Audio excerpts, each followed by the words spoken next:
Welcome back, builders. I'm absolutely thrilled you're joining me for this Forge College Explainer. In our last lesson on program entry points, we really got our hands dirty.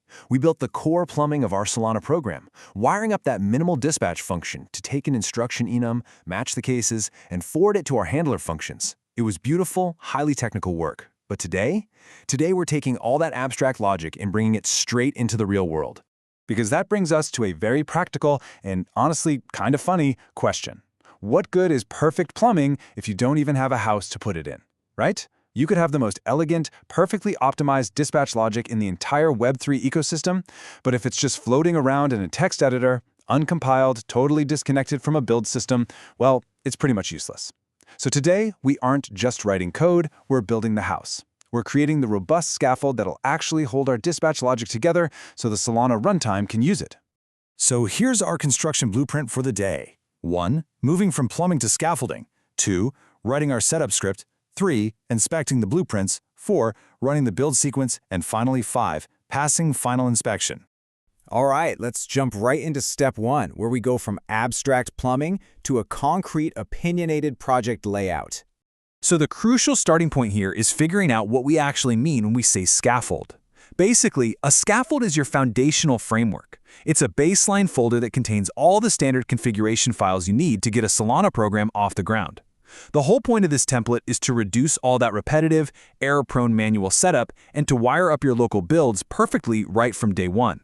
It enforces an opinionated file layout, so you don't have to guess where things should go, giving you a clean, reliable, and entirely reproducible starting point every single time you spin up a new project. Which brings us to section 2, writing the setup script. Because listen, if we're going to build a scaffold, we are absolutely not doing it by hand. We're bringing in the heavy construction machinery. And in this case, that machinery is a simple, highly elegant bash setup script.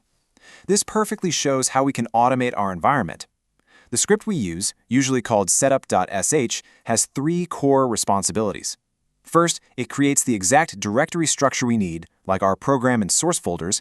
Second, it populates the key files, automatically injecting our starter Cargo.toml and lib.rs files right from inline templates. And third, it instantly invokes the build command, because we want to know, right at the exact moment of creation, if our environment is healthy and ready to compile. Now, check out this tiny line of code sitting at the very top of our script, set-e-o pipefail.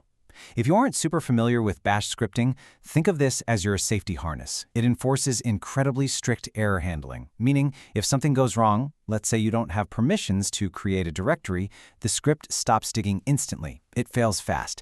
And this is vital because it prevents partial setups and ensures a failure doesn't cascade and accidentally collapse our digital house before it's even fully built. All right, our script ran successfully. Let's move on to section 3, inspecting the blueprints. Let's take a close look at the exact files our automated machinery just churned out for us. Let's lay this freshly generated directory out on the engineering table. Every single file here has a very specific architectural purpose. First up, program/cargo.toml. This defines your Rust crate metadata, but more importantly, it holds the specific BPF or Berkeley packet filter build settings you absolutely need to compile code for the Solana blockchain. Next is program/source/lib.rs. This is basically the front door of your house. It contains the program entry point and the placeholder for that dispatch logic we built earlier. And finally, the scripts/setup.sh file itself, which guarantees we have reproducible scaffold creation whenever we need it. Let's actually open up that front door, lib.rs. Inside, you're going to find a very specific macro, entry point process instruction. And guys, this isn't just arbitrary syntax. This is the physical wiring connecting your house directly to the city's power grid. This macro wires your function into the exported symbol table for the Solana runtime. Without this exact line, the Solana network literally cannot see, invoke, or interact with your program. So what exactly is that macro pointing to? Well, it points to process_instruction. And this brilliantly highlights the strict rules of the Solana network. This function signature isn't something we just randomly made up. It's the exact required signature that the runtime expects. It rigidly demands 3 parameters, a program ID, an array of accounts, and a raw input byte array. Now, right now in our fresh scaffold, this function is really just a temporary placeholder that simply returns OK, basically telling the network, message received, everything's fine. But the structure is now perfectly in place to hold our complex dispatch logic later on.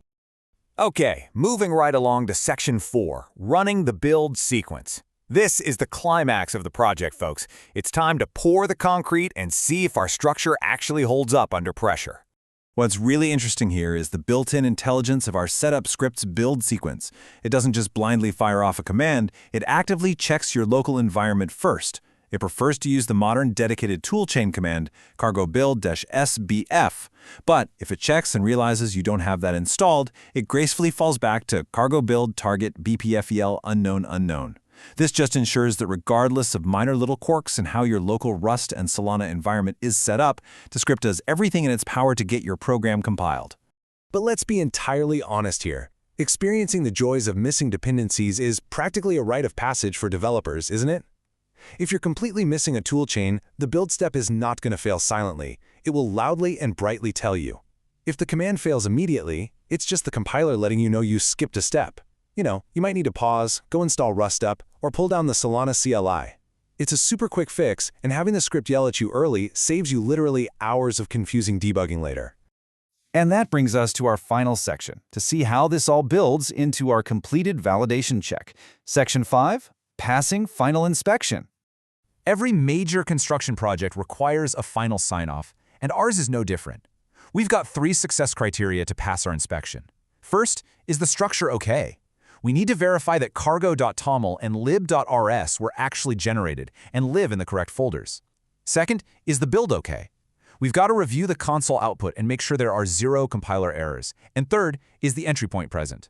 We need to look inside lib.rs and physically confirm that both the entry point macro and the correct function signature are right there. So the crucial point of this entire exercise, the ultimate proof that you've succeeded, is finding the physical artifacts. After the build completes, you need to navigate over to the program/target directory. Look for compiled artifacts ending in .so or .sbf. Actually finding these files, that is your irrefutable evidence that your entry point compiled perfectly, your scaffold is sound, and your program is ready to be deployed to the blockchain. And passing that inspection is a massive achievement. It bridges us perfectly to our next steps. Because now that we have a baseline scaffold that compiles flawlessly, we are perfectly positioned for the fun part, customization. In our next lessons, we're going to take this baseline and start adding our actual custom handlers, robust instruction parsing, and integrate unit tests. We don't have to fight with build configurations anymore. We can just focus purely on writing our decentralized application logic. Which leads us with this final thought. Now that the foundation is poured, the scaffolding is up, and your artifacts are fully compiled, are you ready to build the rest of the house?